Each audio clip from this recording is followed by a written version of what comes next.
Hello అండి, ఈరోజు మన వీడియోలో ఒక హెల్తీ రెసిపీ చూపించబోతున్నాను. Sweet potato paratha bites with using ragi flour. తిన్నా కొద్దీ తినాలనిపిస్తుంది, అంత టేస్టీగా ఉంటాయి. ఫస్ట్ స్వీట్ పొటాటోస్ని బాగా వాష్ చేసి మెత్తగా ఉడకబెట్టుకోవాలి. మా సైడ్ అయితే వీటిని కందగడ్డలని అంటారు. ఇవి ఉడికేలోపు ఒక 2 టేబుల్ స్పూన్ పల్లీలని వేయించి పల్స్ లాగా మిక్సీ పట్టి పెట్టుకోవాలి. ఇప్పుడు ఉడికిన కందగడ్డల్ని పొట్టు తీసి ఇలా మెత్తగా స్మాష్ చేసుకోవాలి. ఇప్పుడు ఇందులో 1 టీ స్పూన్ జీలకర్ర పొడి, 1 teaspoon chaat masala, 1 teaspoon కారం, గ్రైండ్ చేసిన పల్లీలు మెత్తగా చేయొద్దు, అవి ఒక 2 టేబుల్ స్పూన్ వరకు, అండ్ సాల్ట్ సరిపడినంత, మిరియాల పొడి 1 టీ స్పూన్, గుప్పెడు కొత్తిమీర ఆకులు, నువ్వులు ఒక 1/2 టేబుల్ స్పూన్, అందులో 1/2 లెమన్ పిండుకొని మొత్తం కలిసేలా మిక్స్ చేసుకోవాలి. అందులో ఒక 2 ఇంచుల అల్లం కూడా గ్రేట్ చేసి వేసి కలుపుకోండి.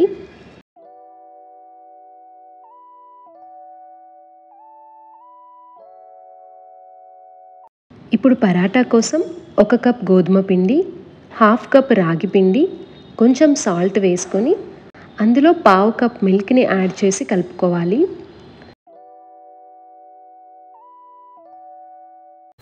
కొన్ని వాటర్ యాడ్ చేస్తూ చపాతీ పిండిలాగా కలుపుకోవాలి.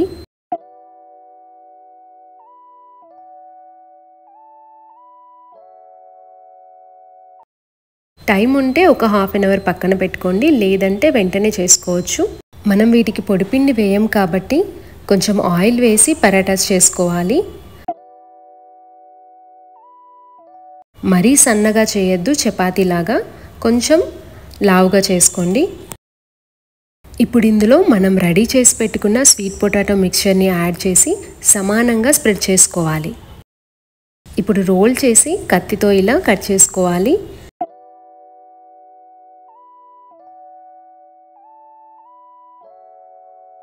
వాటిని మన అరచేతితో ప్రెస్ చేస్తే ఇలా ఈ షేప్లో వస్తాయి. కింద అంటుకోకుండా ఇలా నైఫ్తో తీయండి, ఈజీగా వచ్చేస్తాయి. ఇంకో పరాటా కూడా సేమ్ ఇదే ప్రాసెస్లో చేసుకోవాలి.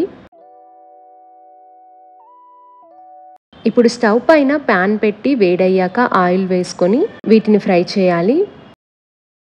డీప్ ఫ్రై కూడా చేసుకోవచ్చు, బట్ దీంట్లో ఉన్న మిక్స్చర్ బయటకు వచ్చే ఛాన్సెస్ ఉంటాయి. సో పాన్ ఫ్రై అయితే బాగుంటుంది. మీడియం ఫ్లేమ్లో పెట్టి ఫ్రై చేసుకోవాలి. ఒక 5 మినిట్స్ వరకు అయితే అస్సలు కదపకూడదు, అతుక్కుపోతాయి. సో కాసేపు అయ్యాక వీటిపై కొంచెం ఆయిల్ వేసుకొని ఇంకోవైపు తిప్పి కాల్చుకోవాలి. మిడిల్లో ఉన్న వాటికి ఎక్కువ మంట తగులుతుంది కాబట్టి వాటిని ఫస్ట్ టర్న్ చేస్తున్నాం. కాసేపు అయ్యాక మిగిలిన వాటిని కూడా టర్న్ చేసి ఫ్రై చేసుకోవాలి. తొందరగా అవ్వాలని హై ఫ్లేమ్లో పెడితే మాడిపోతాయి. సో మీడియం ఫ్లేమ్లోనే పెట్టి మెల్లగా ఫ్రై చేయాలి. అలా ఫ్రై చేస్తేనే మనం తినేటప్పుడు బయట క్రంచీగా, లోపల సాఫ్ట్గా సూపర్ టేస్ట్ ఉంటాయి. 2 వైపులా మొత్తం ఇలా ఫ్రై అయ్యాక తీసుకొని పెరుగుతో కానీ కెచప్తో కానీ సర్వ్ చేసుకోవచ్చు. అసలు ఏమీ లేకుండా డైరెక్ట్గా కూడా తినేసేయచ్చు, అంత బాగున్నాయి. మేమైతే అలానే తిన్నాం డైరెక్ట్గా. సో రెసిపీ నచ్చితే తప్పకుండా ట్రై చేయండి. పిల్లల కోసమే చేసినట్టయితే వాళ్ళు తినే కారాన్ని బట్టి ఇంగ్రీడియంట్స్ అడ్జస్ట్ చేసుకోండి. వీడియో నచ్చితే please like, share and subscribe to my channel. Thank you.